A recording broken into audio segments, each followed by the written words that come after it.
Professional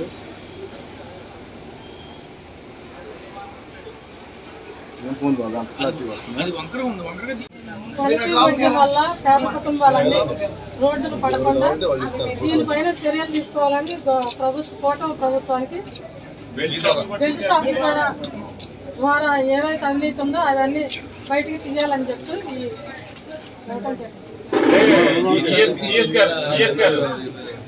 belt అనేది ఎందుకు control చేయాలనుకున్నామంటే ఇప్పుడు ఏ స్పురియస్ లిక్కర్ ఏదైతే ఉందో దొంగ సీసాల్లో కలిపేది షాపులో అమ్మాడు అనుకోండి, ఏమన్నా నష్టం జరిగితే షాపు అని మనం ప్రశ్నించవచ్చు, మీరు కూడా బైండింగ్ చేయొచ్చు.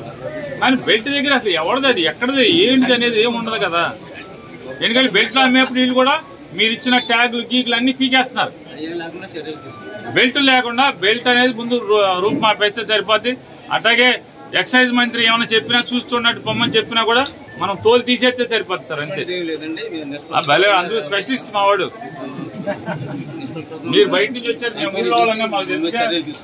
భద్రం చేయాలి దొంగ మద్యం అమ్ముతున్న ప్రభుత్వాన్ని, భద్రం చేయాలి దొంగ మద్యం.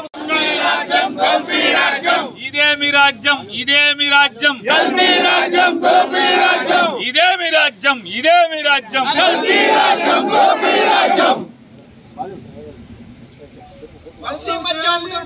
మద్యం అమ్ముతున్న ప్రభుత్వాన్ని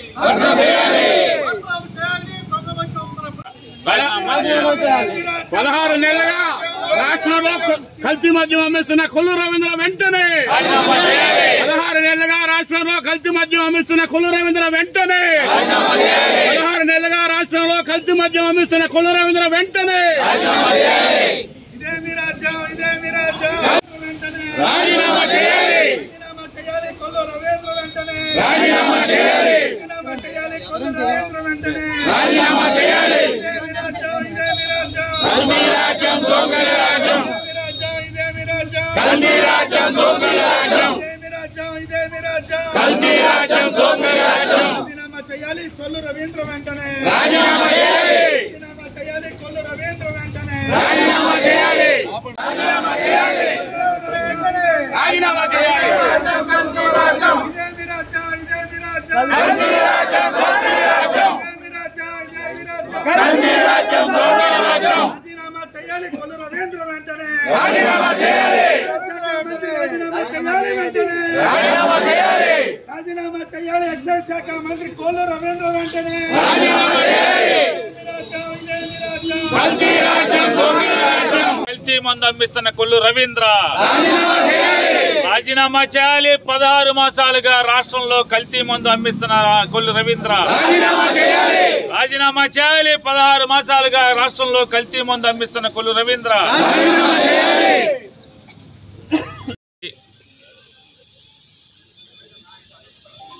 గవర్నమెంట్ నడిపేవాళ్ళు ఏలేవాళ్ళు పచ్చి పాపాత్ములుగా ఉన్నారు. ఇవాళ పట్టుకున్నది కూడా ఎక్సైజ్ వాళ్ళే పట్టుకున్నారు, ఎక్సైజ్ వాళ్ళే పట్టుకున్నారు. కాబట్టి మీ అంతరాత్మ ప్రబోధం ప్రకారం ఎన్ని ఒత్తిళ్లున్నా ఈ ఊళ్ళో కాదు ఇంకో ఊళ్ళో ఉద్యోగం చేసుకుంటాం, అంతేగాని కళ్ళు మూసుకు కూర్చోబాకండి, జనం చచ్చిపోతారు. ఇవాళ ప్రజలు కట్టిన పన్నులతో మీకు వచ్చేటువంటి శాలరీ కానీ హోదా కాబట్టి ప్రజల పక్షాన మీరు పనిచేసి ధర్మంగా ఇప్పుడు ఎక్కడెక్కడైతే పట్టుకుంటున్నారో అలా ఎక్కడైనా తోలు తీయండి. ఈ సొల్లు రవీంద్ర చెప్పినా కూడా తోలు తీయండి, బెల్టులు కట్టి పెట్టండి, షాపులో మాత్రమే అమ్మేలాగా. ఎందుకంటే ఈ సీసా ఎవడమ్మాడో రేపు ఎవడు కూడా బాధ్యత వహించడు. బెల్ట్ దగ్గర దొంగ బ్రాంతి అమ్మితే ఎవడ బాధ్యత వహిస్తాడు? చేతులు కట్టుకుంటాక అందరూ. షాపులో అమ్మితే పలానా షాపులో కొనుక్కున్నాడు, మా ఆయన కొనుక్కొచ్చి పడిపోయాడు, తాగి చచ్చిపోయాడు అని చెప్పని మనం పట్టుకుంటాకైనా ఆధారం ఉంటుంది. కాబట్టి తక్షణమే బెల్ట్ షాపులు రైడ్ చేయాలి, బెల్ట్ షాపులు నిర్మూలన చేయాలి. ఈ బ్రాందీ కల్తీతో మంచితో తెలియని పరిస్థితిలో ఇవాళ రాష్ట్రం అంతా కూడా కలుషితం అయిపోయింది. కాబట్టి షాపుల్లో మాత్రమే, బారుల్లో మాత్రమే బ్రాందీ అమ్మేలాగా గట్టి చర్యలు తీసుకోవాలని చెప్పని ఎక్కడ మంత్రులు చెప్పినా ఎమ్మెల్యేలు చెప్పినా ఈ జిల్లాలో తప్పుడు బ్రాందీ తప్పుడు నడత నడుస్తున్న వాళ్ళందరూ కూడా బెండు తీయమని చెప్పని ఎక్సైజ్ అధికారులని కోరుకుంటాకు వచ్చాం. రాష్ట్రంలో 16 మాసాలుగా గతంలో దొంగ బ్రాందీ దొంగ సారా అంటే పక్క రాష్ట్రాల నుంచి సీసాలు కొనుక్కొచ్చి అమ్మటం అనేది అక్కడక్కడ వినున్నాం. కానీ ఇవాళ సంపద సృష్టించడంలో కొత్త పోకడలకు వచ్చినటువంటి తెలుగుదేశం పార్టీ వాళ్ళందరూ కలిసి ఎన్నికల ముందేమో సంపద సృష్టిస్తాం అంటే ఏమన్నా రాష్ట్ర ప్రజలకి రాష్ట్రానికి విపరీతమైనటువంటి ఆస్తిపాస్తులు సంపాదిస్తారేమో, ఆదాయాలు సంపాదిస్తారేమో అని ప్రజలు ఓటేస్తే వీళ్ళు ప్రజల్ని గాలికి వదిలి రాష్ట్రాన్ని గంగలో కలిపి వీళ్ళు మాత్రం ఎవడికాడు సొంతంగా సంపద సృష్టించే పనిలో పడ్డారు. ఎంత బరితెగించారంటే సొంతంగా బ్రాందీ సారాన్ని తయారు చేసేటువంటి కార్యక్రమాల్లోకి సొంతంగా ఫ్యాక్టరీలు పెడతాం. ఆ ఫ్యాక్టరీల నుంచి ఫ్రాంచైజీలు ఎమ్మెల్యేల వారీగా ఫ్రాంచైజీలు ఇవ్వటం, వాళ్ళకి సరుకు సప్లై చేయటం, లేదా కలిపినటువంటి బ్రాందీ సారాని క్యాన్లలో పోసి పంపించి మీరు బాటిలింగ్ చేసుకోండి అని చెప్పటం.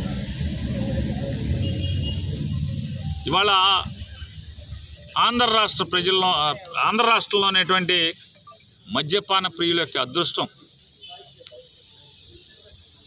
కనీసం ఈ 16 మాసాల్లో అన్నా మనతో వీళ్ళు ఎంత కల్తీ మద్యం తాగించారో అనేటువంటి జాగ్రత్తలోకి భయంలోకి వచ్చే పరిస్థితులు వచ్చినాయి. ఇవాళ ఒక్కడి మీద అంటే కూడా మామూలుగా అయితే వైఎస్ఆర్ కాంగ్రెస్ పార్టీ వాడున్న సోషల్ మీడియాలో పోస్ట్ పెడితే మొత్తం ఆడి ఫోన్ లాగేసుకోవటం, ఆడి పుట్టుపూతురాలు అన్నదమ్ములు ఎవడు, వాళ్ళ అమ్మ నాన్న ఎవడు, అడికి ఎక్కడి నుంచి రోజు వాట్సాప్ ఏమైనా వచ్చినాయా లేదా అయ్యి వచ్చినాయి అని దానికి లింక్ లాగా ఒక 25 మందిని 50 మందిని తేవటం, అదేదో మామూలుగా అంతర్జాతీయ నేరస్తుడిలాగా ఓ టెర్రరిస్ట్ లాగా లేదా బాంబులు పెట్టేవాళ్ళలాగా మొత్తం అందరినీ తెచ్చేయటం, జీబులు వేసుకుని వెళ్ళి 10 జీబులు వేసుకురావటం, వీళ్ళందరినీ తీసుకొచ్చి తప్పుడు కేసులు పెట్టి జైల్లో పెట్టడం. బాబా ఆయన పోసాని కృష్ణమురళి ఏంటి అన్నాడు, రాజకీయంగా మీరన్నట్టు ఆయన కళ్యాణ్ని సాటిస్ఫై చేయడం కోసం అతన్ని రాజకీయాలు మానేశానని చెప్పినా కూడా పవన్ కళ్యాణ్ని తృప్తిపరచడం కోసం. అంటే వీళ్ళదేంటంటే వీళ్ళ ప్రభుత్వం అంతా కూడా ఎవడో ఒకటి తృప్తిపరచడానికి ఏదో ఒకటి చేసుకుంటే వెళ్తుంది అంటే ప్రజలను తృప్తిపరచడానికి ఏమీ చేయరు. 16 ఇతని మీద 17 కేసులు పెట్టి రోజు ఏదో ఒక జైలుకి తిప్పుతా ఎంత హింసించారో చూసాం.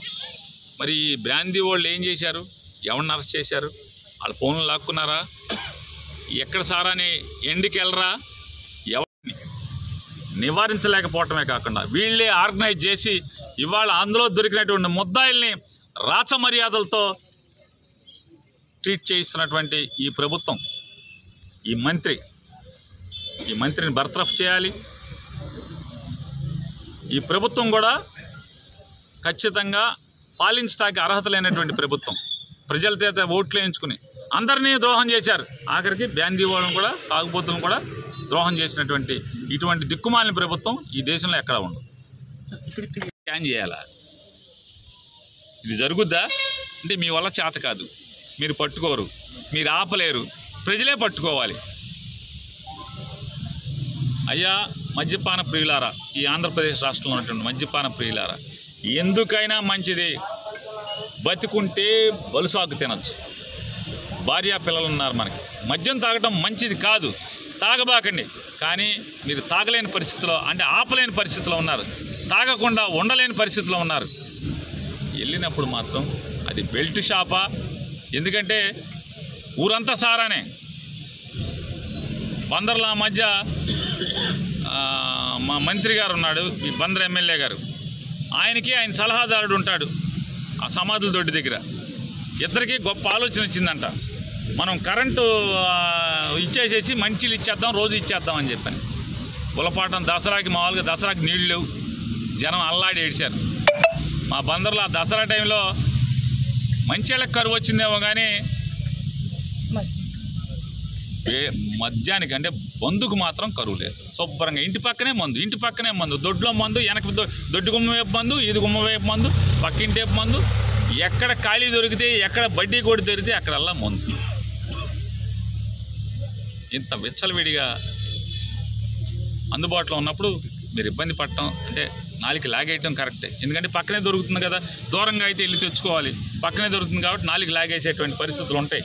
అంటే రమ్మని పిలుస్తూ ఉంటుంది. మామూలుగా వెనకడికి ఎన్టీ రామారావు తెలుగుదేశం ఎందుకు పెట్టాడు? తెలుగుదేశం పిలుస్తుంది, రా కథలు రా అన్నాడు. వీళ్ళే ఉన్నారు, బ్యాన్ తీసి మీ ఇంటి పక్క పెట్టాం, రా కథలు రా అంటే రామారావు పార్టీని ఎక్కడికి తీసుకొచ్చారు చూడండి. వీళ్ళు ప్రజలకు కోరుకునేది ఒకటే, అయ్యా మీరు కొంటే కొన్నారు బ్యాన్ దీని, కాస్త ఒక మూతడు వాసన చూడండి, సీసాన్ని తెరిపారా చూడండి, వాసన చూడండి, ఇంత నీళ్ళలో కలుపుకుని నోట్లో పోసుకుని బాగోపోతే అంటే రుచి తేడా ఉంటే సీసా పారేయండి. ప్రాణాల మీదకి ఎందుకు తెచ్చుకుంటారు? జాగ్రత్త అయ్యా. అమ్మా, ఇంట్లో ఆడపిల్లలకు కూడా చెప్తున్నాం, మీ భర్తలకి మీ కుటుంబంలో ఎవరికైతే తాగుడు కట్టిపెట్టలేనటువంటి పరిస్థితులు, అంటే ఇంత దుర్మార్గంగా బ్యాన్ చేసి సారా కల్తీ జరుగుతున్నా కూడా ఆపలేని పరిస్థితిలో ఉంటే కనుక వాళ్ళు ఆ అలవాటుని మానుకోలేని పరిస్థితులు ఉంటే చెప్పి పంపండి ఇంటికాడ. అరే బాబు ఎందుకురా బాబు, నోట్లో పోసుకో, ఒక గుక్క నోట్లో పోసుకుని బాగుంటే తాగు, లేకపోతే కనుక వెంటనే సీసా పారేరా బాబు, అప్పో సప్పో ఇంకో సీసా కొనుక్కుందాం. అంతేగాని జాగ్రత్తగా ఉండండి. మందు కొన్నప్పుడు చూసుకోండి, మందు నోట్లో పోసుకుని రుచి చూశాక మాత్రమే మిగతాది ఖాళీ చేయండి అని చెప్పని మందు బాబులందరికీ, మందు ప్రియులందరికీ కూడా విజ్ఞప్తి చేస్తుంది. ఈ ఎల్లరు అసలు నిన్న చూసాం కొల్లు రవీంద్ర ఆర్భాటం, ఈ సొల్లు మాటలు.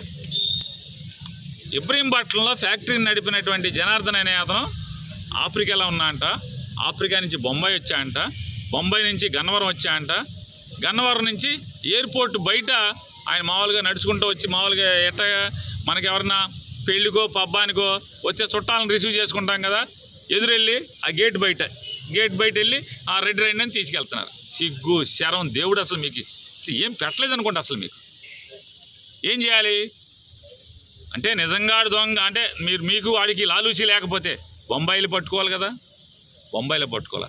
బొంబాయి నుంచి గన్నవరం వచ్చాడు, రన్వే మీద పట్టుకోవాలి కదా, రన్వే మీద పట్టుకోవాలా, లోపల పట్టుకోవాలి కదా, సెక్యూరిటీ చెక్ దగ్గర అక్కడ పట్టుకోవాలా. మామూలుగా ఏం చేస్తారు, మంత్రులు వీళ్ళు వస్తుంటే వాళ్ళ పిఏలను గన్మెన్ వాళ్ళు ఎదురెళ్ళి సూట్ కేసు తీసుకుని కారులో బయటకు వెళ్తుంటారు. అట్టా ఆయన తీసుకుని ఆడి సూట్ కేసు అందుకుని జాగ్రత్తగా ఆయన తీసుకెళ్తున్నారు. ఇంతకన్నా ప్రభుత్వం ఆడు లాలూచి పడిపోయారంటాకి వేరే సాక్ష్యం అన్న కావాలని అడుగుతున్నాను రాష్ట్ర ప్రజలందరినీ కూడా. చూసాం కదా మనందరం కళ్ళకు కట్టినట్టు, ఆడి ఫోన్ కనపడతలేదంట. గమ్మత్తు ఏంటంటే ఆ ఫ్యాక్టరీ నేనే నడిపేశాను మొత్తం అంతా అన్నాడు, ఫోన్ కనపడతలేదు, ఫోన్ లేదంట. మామూలుగా అసలు దారుణం లాక్కోవటం ఏంటి? సారా బ్రాందీలు ఫ్యాక్టరీలు పెడితే మాత్రం అటు ఫోన్ లేదంట, ఫోన్ కనపడలేదంట. అంటే కేసును మాఫీ చేసే ప్రయత్నం కాదు. ఎందుకు మాఫీ చేయాలి? ఎందుకు మాఫీ చేస్తారు? ఆయన గట్టిగా పట్టుకుంటే ఆడు మొత్తం జడ్జి గారి దగ్గరికి వెళ్ళి మీ పేర్లన్నీ ఎవడెవడు దీంట్లో నెల ఎవడేం తీసుకున్నాడు, మనోడికి ఏమి ఇచ్చాడు, బందరోడికి ఎవడెవడికి ఏమి ఇచ్చాడో మొత్తం బయటకు వస్తుంది. కాబట్టి అన్నీ పిసుక్కుని వాళ్ళ ఆయన జాగ్రత్తగా తీసుకెళ్ళి కూర్చోబెట్టి ఫోన్ దొరకలేదు, ఏం దొరకలేదు, అయిపోయిందా క్లోజ్ చేసేయండి. నాకేంటి జయచంద్రారెడ్డికి ఏం తెలియదు, ఎవరికేం తెలియదు, మొత్తం నేనే చేశానని స్టేట్మెంట్ ఇచ్చేస్తాడు. వెంటనే జైలుకి పెట్టేసేసి పంపించేస్తాడు. కొత్తగా అప్పుడు మన సారా మంత్రి గారు ఒకటి చెప్తున్నాడు నిన్న, మేము ఒక యాప్ ఇస్తున్నాం, యాప్ డౌన్లోడ్ చేసుకోండి, బ్యాన్ తీసేసాం మీద క్యూఆర్ కోడ్ స్కాన్ చేయండి, నాణ్యమైన మందో కాదో చూసుకోండి అని చెప్తున్నాడు. నేను అడుగుతున్నాను, తాగేవాడు 100 రూపాయలకి సారా కొంత బెరండి కొంత తాగేవాడు, ఆడి సెల్ ఫోను అంటే పెద్ద ఫోన్ ఉండి క్యూఆర్ ఆండ్రాయిడ్ ఫోను లేదా పెద్ద ఫోన్ ఉండి చాట్ అంత ఫోన్ ఉండి దానిలో యాప్ డౌన్లోడ్ చేసుకుని దానిలో సీసా కొనగానే స్కాన్ చేసే పరిస్థితులు ఉన్నాయా? ఇప్పుడు ఈ స్టేట్మెంట్లు ఇచ్చిన వాళ్ళు, క్యూఆర్ కోడ్లు పెట్టిన వాళ్ళు అయితే వాళ్ళకి పెద్ద ఫోన్లు ఉంటాయి, ఐఫోన్లు ఉంటాయి, 4 ఫోన్లు ఉంటాయి, స్కాన్ చేసుకుంటారు, మీరు తాగేది నాణ్యమైందో కాదో తాగుతారు. కానీ రోజు కూలీనాలి చేసుకునేవాడు కోట్ల మంది ప్రజలు మీరిచ్చే 99 రూపాయలు